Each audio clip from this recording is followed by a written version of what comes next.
All right, go ahead and get started here. Before we really start talking about Washington State, do want to address something that happened in our game this past weekend with BYU. Obviously, like many of you, was really frustrated and disgusted to hear some of the things that were said during the game.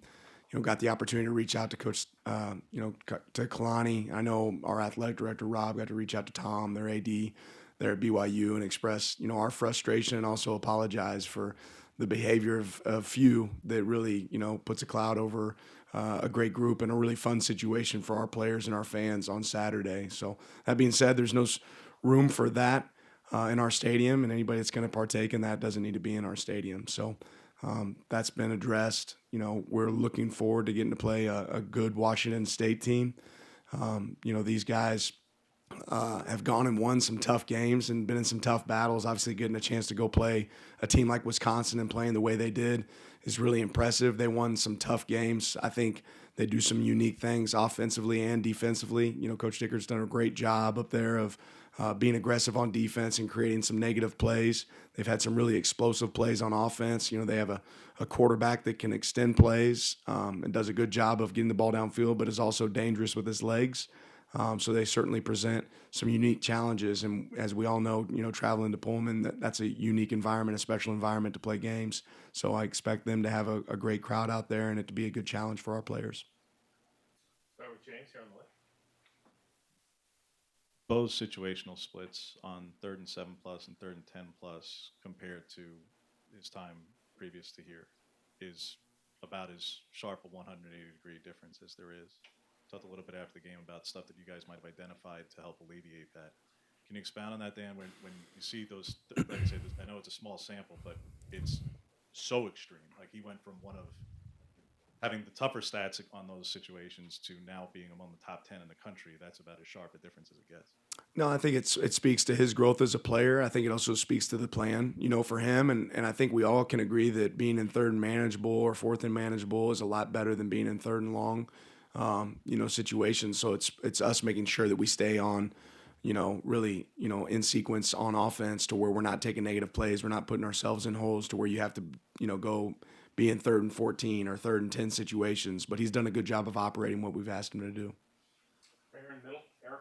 Sticking on Bo, I'm just curious the play he has where he almost picks up the 3rd down, I should say, in the 4th quarter there, diving for it. Do you want him to slide? Do you have a conversation with that? Do you want to kind of guess, is there a balance between trying to limit his natural aggression as a runner, or kind of what's that dialogue?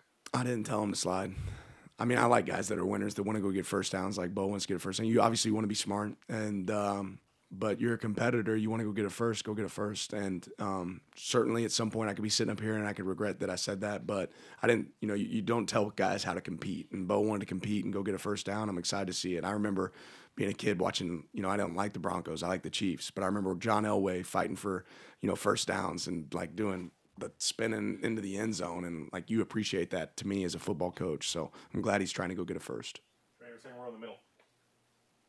Washington State's defense allows only 12.7 points a game through the first two.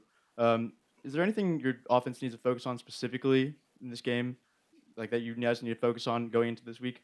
They bring some unique pressures, some rundown pressures, pass down pressures that can create negative plays. Their D line's really aggressive. So again, I think staying on schedule is important for us. We got to find those opportunities to make sure we don't, start off and be sitting there at 2nd and 12, right? You want to try to stay on schedule and instead of being 2nd and 12, be 2nd and 6 or 1st and 10. And they do a good job of generating pressure when they can generate pressure, and then when they can't, they do a good job of playing on the perimeter. So they've done a great job on defense of staying on task. So that's impressive by them. All right. Second-ranked opponent, Dan. Can you just talk about the things that you think the team has grown the most in since that matchup with Georgia? Now that you've watched the film against BYU. I think we're playing a little bit more of a physical brand of football, really on both sides of the balls. We've obviously been able to establish the run and then do a good job tackling on the perimeter the last couple games. That's something that has to continue for us. We've said, for us, it's about chopping wood and carrying water, right? There's work to be done, and if you want results, you got to keep chopping wood and keep carrying water, and you got to do that at practice, right, for that to show up in a game. So that's the last few weeks. Our practices have been really good, and it's shown up and carried over in the game. I think we got to see the same thing this week. Back left, Trevor.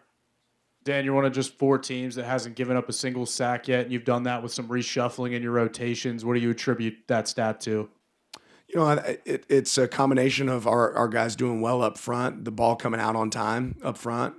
You know, our coaching staff's done a good job as well, but it's also, you know, a tribute to what kind of defenses we've been playing. You know, I think if you watch the last game, you're going to see a lot of 3-man rush from BYU. That's easier to protect against and get the ball out than it is when people are bringing 5 or 6. So I'll say this, we don't want to give up sacks, but on the same note, our goal isn't how many sacks we give up a game. Our goal is to win, right? And that can be viewed, you know, a couple different ways. But it's a really good job by, you know, our offensive staff, Coach Clem, and those guys up front. But it's not the only measuring stick for us offensively. Right here, second row. Coach, in the last couple of games, after the last couple of games, you've said that you definitely had some moments that you wanted back, some plays you didn't want to give up. What's your message to the defense heading into conference play, and especially going on the road in a really tough environment to play like Pullman? Yeah, let's put plays, you know, back to back, you know, together. Let's keep operating, play a complete game. I still think, you know, for us, we haven't played a 4-quarter game in all phases. You know, that's something I want to see from us.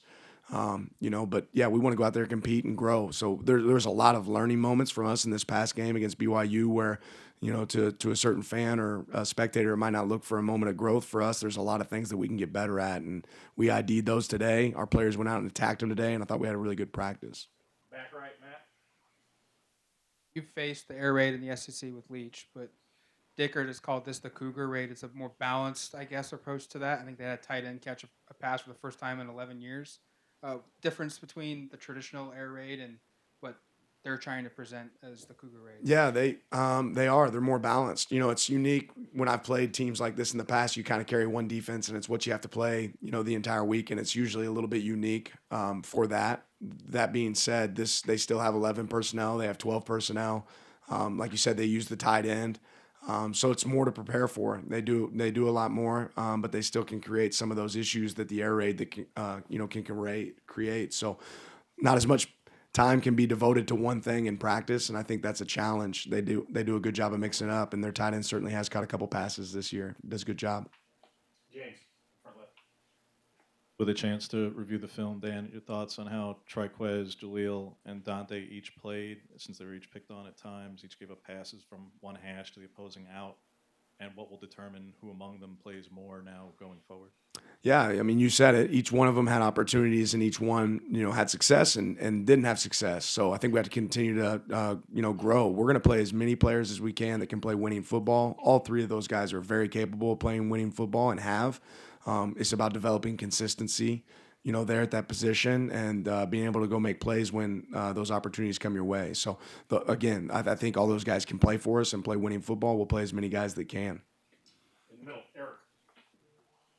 Speaking of making plays, I thought Bucky was pretty spectacular on a couple of those runs. When you start seeing that develop out of him, is that something I guess maybe you saw in fall and the running back rotation as a whole? Kind of 3 guys this last week. Was that injury related? Is that a condensed in the rotation? Is it going to be week by week? What can you say about that? It's a combination of who was available in the game for us, you know, and also who's playing well. You know, yeah, I've seen Bucky run with violence. You know, what I was more excited about when you walk away from that game compared to even the Eastern Washington game is, you know, one of our big goals as an offense was how do we play without the ball? I think the very first play, Chris Hudson gets the ball, but you see Bucky out there blocking his tail off. Troy Franklin had several plays where he's blocking like crazy. Bo's getting out there in front, blocking. The way we were blocking and playing without the ball was what was really impressive to me. And I think some of those explosive plays that came on Bucky runs or Noah runs or whoever had the ball at the time, you know, that was credit to what other people around them were doing as well. So that's a benefit. Again, I've been a part of a lot of situations. When I was at Georgia, we're playing for a national championship. We had 5 backs that had close to 50 carries. So you'll play as many guys that can play winning football, and it's nice for us to have, you know, a group right now that can do that. Second row on the right yard. Hey, Dan, I'm just wondering if there's an update on Stephen Jones and if you guys are hopefully making him back relatively soon. Yeah, hopeful that we can get him back. I don't know that I have a direct timeline on him right now. Back left, sure. Dan, Luke Combs believed in you guys. What'd you think of that? And when's the concert coming to Autzen Stadium? I don't know. Yeah, that was, you know, it's always good to have a little fun after a game, but glad he picked us. Good pick. Right here, on the right. Looking back at it now, Coach Bo goes out of the game. You guys are up big, and then he has to come back in and kind of finish the job up. Now that you've kind of reflected on that situation a little bit, what do you think that says about his ability to stay locked in, and what message does that send to the rest of your team? Yeah, I think all of our players were engaged the entire game. I think we all wanted to play better there going into the fourth quarter, and we're certainly capable of that. But I don't know if there's a certain message that's delivered there other than every one of our guys has to be available and ready the entire game. Right here, second row. Coach, the last couple of games you guys have gotten off to really quick starts. Kind of mentioned earlier, Wazoo's got a really good defense. What do you think are the keys for your team getting off to that really fast start against a really tough defense? Preparation, doing it in practice first, lets it carry over to the game. The openers, the plays that we run offensively and defensively early in the game are plays that we've practiced all week. So when you can do those consistently in practice, it'll carry over to the game. Back right, Matt. 3 games into a season, you can start seeing trends form, and still plenty of time to maybe turn them around. Third down defense for you has been inefficient, last in the country. How can you fix that, and what's made it so hard for this defense to get off the field on third down? Yeah, I mean, it's something we got to continue to work on. I think week one put us it obviously at disadvantage. You look at week one because we did really poorly week one. I think it's gotten better each week, but there's certainly some moments that continue to improve. I'm not looking at the small sample size of 3 games. I'm going to look at, the entirety of the season, but we'll always self-evaluate our growth there and continue to look to improve. James.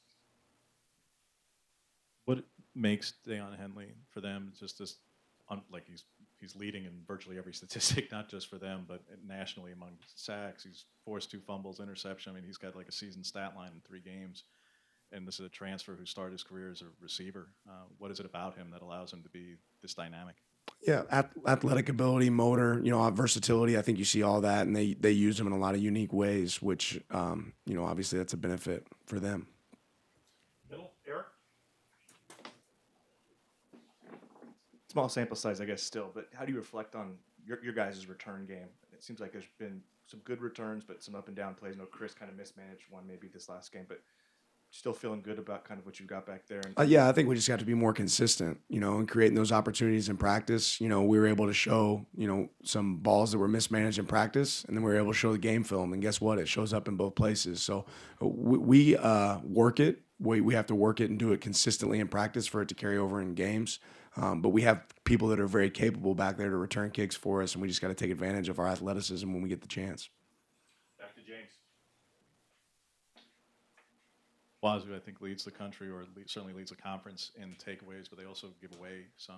I mean, you can always talk about like ball security and takeaways is key to every game, Dan. But when an opponent has, I think, had multiple takeaways in 13 of their last 16 games, is there any, let's say, extra emphasis, but anything different by way of emphasizing ball security when an opponent is so proficient at it?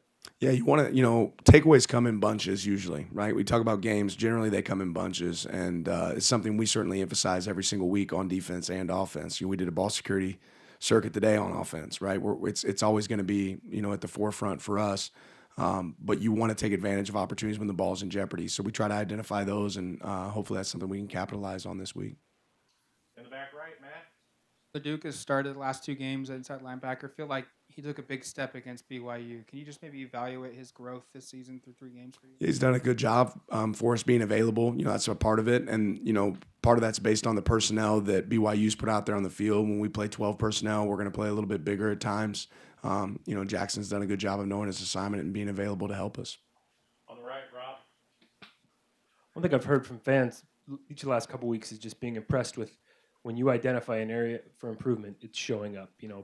Perimeter defense after week 1 looks a lot better week 2. You say last week you'd like to create a few more big plays. You're able to effectively do that. Has any part of you been surprised, impressed, whatever, with how much you've been able to say to your team, we need to get better here, and how quickly they've been able to absorb that and show improvement that way?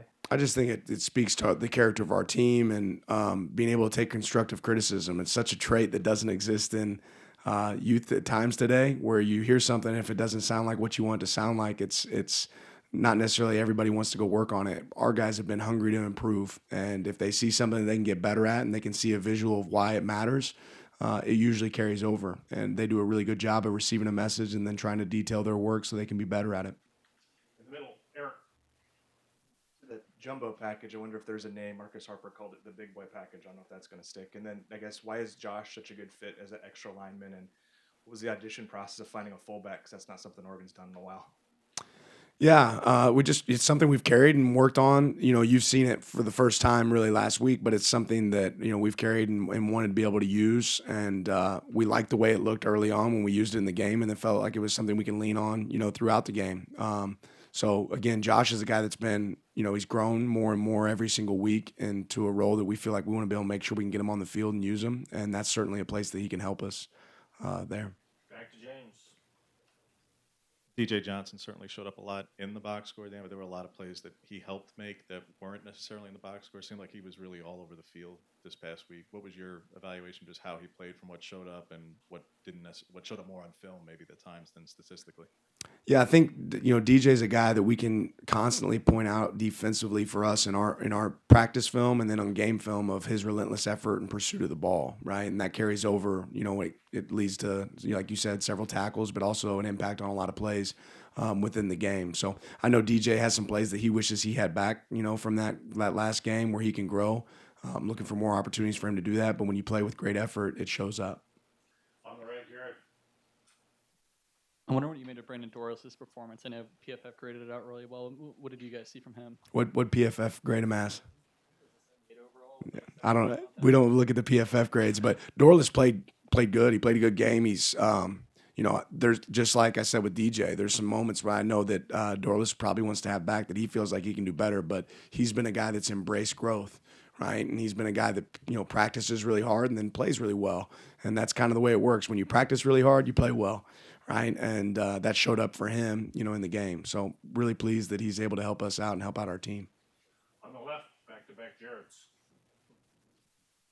Dan, can you just talk us through your decision to go for it on fourth down inside your own territory, and how quick that decision was for you, and what was the talk on the sidelines like?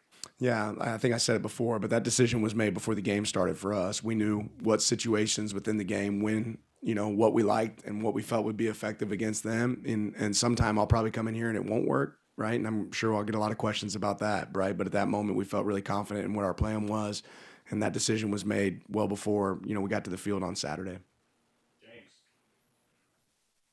Your thoughts on how Andrew Boyle did kicking off once again, and given that he came from there, anything that he can offer you by way of insight into Wazoo's special teams? I know they changed special teams coaches, but anything that he might be able to offer you guys specifically for this week?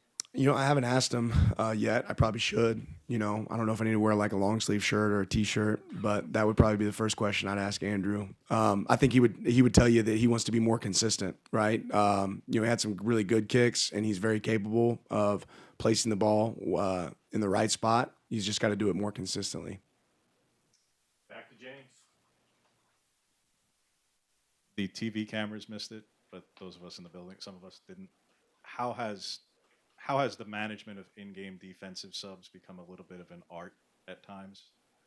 Yeah, I mean, you work. So we do move the field periods within practice, right? And anytime an offensive team is going to change their personnel, it gives you the opportunity defensively to change your personnel as well. So they have to make decisions. We get an opportunity to match the decisions that they make offensively, and we try to take advantage of that. Last question, Eric, in the middle. How are Byron and Justin progressing from the injuries? They were both able to practice today. You know, I wouldn't sit here and say they're both 100% yet, but I'm hopeful that both of them can sit here and help us this next weekend. Thank you, Coach. Appreciate it. your time. Have a good one.